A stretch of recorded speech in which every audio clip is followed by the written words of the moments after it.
दादा हमको केवल एक बात बताएं।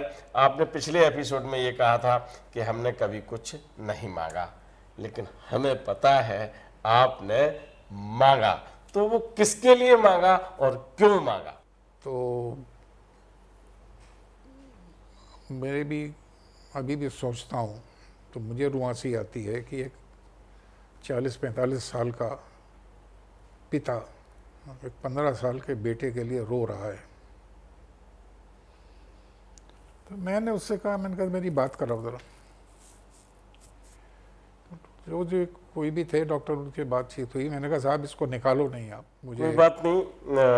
और मुझे ये पक्का पता है कि ये दुआ भी आप जो मांग रहे हैं वो किसी किसी ऐसे के लिए मांग रहे हैं जिसे बहुत ज़रूरत है।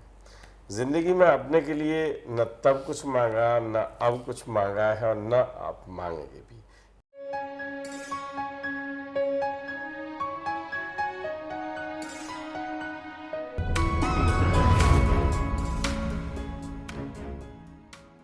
मित्रों नमस्कार, आप देख रहे हैं धर्मनिष्ठ पत्रिका का यूट्यूब चैनल दस्तक मीडिया में। विनोद शुक्ल आपको सुनाता हूं बाबा नीम करोड़ी की अद्भुत गाथाएं। अद्भुत गाथाओं की श्रृंखला में बैठा हूं महाराज जी के अनन्य भक्त राजन उग्रा जी के सानिध्य में। और आपने बड़े विस्तार से सुना था कि आपने मानव देह लीला में भी कुछ नहीं मांगा।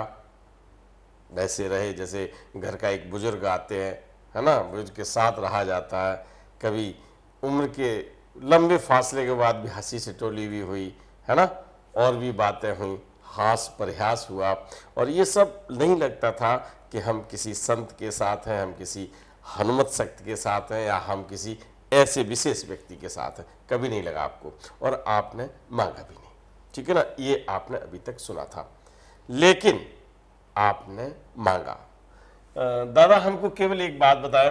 आपने पिछले एपिसोड में ये कहा था कि हमने कभी कुछ नहीं मांगा, लेकिन हमें पता है आपने मांगा। तो वो किसके लिए मांगा और क्यों मांगा? ये पिछले साल की बात है, 2022 की। 2022 की। एक हमारी बेटी का ड्राइवर है जी। उसका बेटा 14-15 साल का था। 14-15 साल की उम्र में कुछ खांसी वांसी आना शुरू हुई उसको। जी। तो नाक बहने लगी, खांसी वांसी आई, तो समझा होगा जो काम है। जी। ये होते होते 2-4-10 दिन के बाद वो लड़का कोलैप्स कर गया, गिर गया एक दफ़े। और गिर के बेहोश हो गया। तो ड्राइवर बेचारा उसको लेके 2-1 जगह गया डॉक्टर के वहाँ। तो डॉक्टर ने कहा भैया यहाँ नहीं हो सकता है, अस्पताल में ले जाओ। एक जहाँ गया, उनका यहाँ नहीं हो पाएगा, फलां अस्पताल में ले जाओ। तो बहरहाल वो एक अस्पताल में भर्ती किया उसको। 24 घंटे निकले, कोई इम्प्रूवमेंट नहीं। 48 घंटे निकले, कोई इम्प्रूवमेंट नहीं। तीसरे दिन डॉक्टर ने कुछ ड्राइवर से कह दिया कि भैया इसका तो बड़ा बचने वाला लगता नहीं है, घर ले जाओ, इसको ले जाओ। उसने मुझे फ़ोन किया रोता हुआ। तो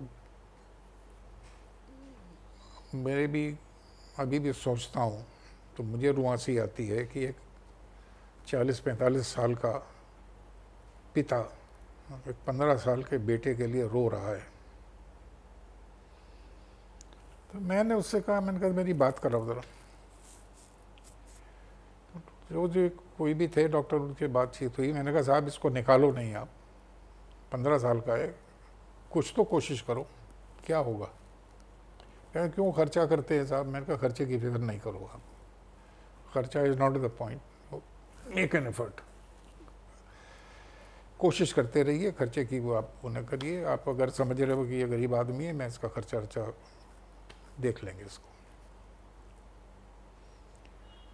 और रो रहा था बेचारा।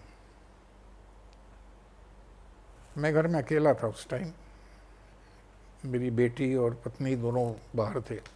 जी।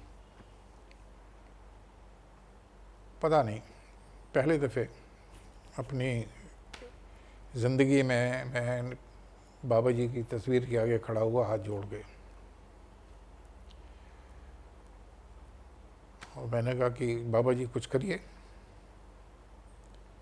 इस बेचारे की बेटे की जान खतरे में पड़ी हुई है, डॉक्टर मना कर रहे हैं, कुछ तो करिए। 2-3 मिनट हाथ जोड़ के मैं बस खड़ा रहा, और बिल्कुल समझिए मेरा पूरे अगला दिन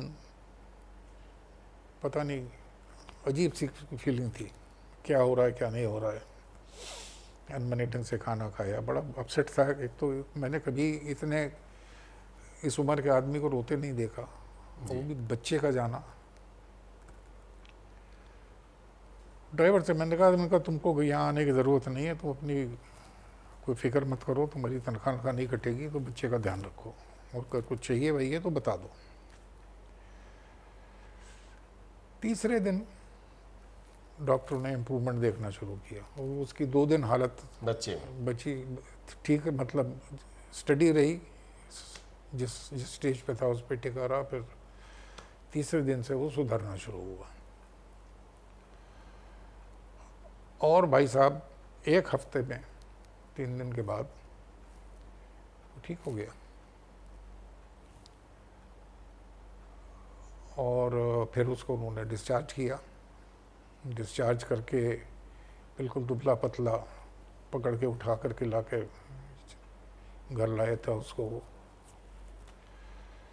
अगले 6 हफ्ते में वो जितना भी उसका वज़न वगैरह कम हुआ था वो सब वापस फिजिकली फिट, और 2-3 हफ्ते के बाद डॉक्टर ने कहा तो इसको स्कूल भी भेज सकते हो। वाह। तो ये पहला दफ़ा था।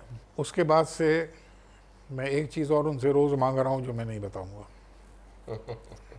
अपने लिए नहीं। जी जी। तो वो चीज़ ही कुछ ऐसी है। जी जी, मुझे कोई बात नहीं। और मुझे ये पक्का पता है कि ये दुआ भी आप जो मांग रहे हैं वो किसी ऐसे के लिए मांग रहे हैं जिसे बहुत ज़रूरत है। ज़िंदगी में अपने के लिए न तब कुछ मांगा, न अब कुछ मांगा है, और न आप मांगेंगे भी, क्योंकि आपने बताया कि सब कुछ बिना मांगे ही मिल रहा है ना। और ऐसा भरोसा होना भी चाहिए। होता क्या है, जब हम कुछ इच्छा करते हैं और मांगते भी हैं, खैर आपने नहीं मांगा, मांगते भी हैं, तो ईश्वर कभी देता है और कभी नहीं देता। कभी आपके मन की बात पूरी कर देता है और कभी आपके मन की बात पूरी नहीं करता है, तब आप दुखी हो जाते हैं। मेरा मानना यह है कि अगर आपके मन की बात अगर पूरी हो जाए तो खुशी की बात है, आपके मन की बात पूरी ना हो तो भी खुशी की बात है, क्योंकि आपके मन की पूरी नहीं करेगा, ईश्वर तो अपने मन की पूरी कर रहा है। और ये तो मान ही लीजिए, जब ईश्वर अपने मन की पूरी कर रहा है तो उससे कुछ बेहतर परिणाम आने वाला है ना। तो मैं ये एपिसोड आपको समर्पित करते हुए, क्योंकि ये एक दिल है ना, आप बोलते बोलते कभी कभी बहुत भावुक हो जाते हैं। कभी कभी आपने बहुत मुश्किल से, मैंने जो महसूस किया है, हमारी बातचीत वैसे व्यक्तिगत रूप से भी होती है, तब भी जो भावना का ज्वार उठता है वो कहीं से कहीं ले जाता है। क्योंकि एक अरसा गुजर गया, एक लाइफ ऐसे बिंदु पर रही जहां आज हम जिनकी चर्चा कर रहे हैं वो कभी आपके साथ खेले हैं, आपके साथ बैठे हैं, आपके साथ ऐसी बातें की हैं जो मित्र कर सकता है ना। तो आज हम उनको याद करते हुए ये एपिसोड मैं उन सबको समर्पित करता हूं आपके मुखारबिंद से, क्योंकि जिन्हें ज़रूरत है महाराज जी उन सबकी इच्छा पूरी करें। जो पुकारते हैं वहाँ ईश्वर चले आते हैं। बहुत सारे उदाहरण हैं, ठीक है ना। तो आज चल पड़ते हैं, फिर मिलते हैं किसी और ऐसे ही संस्मरण के साथ। राम राम।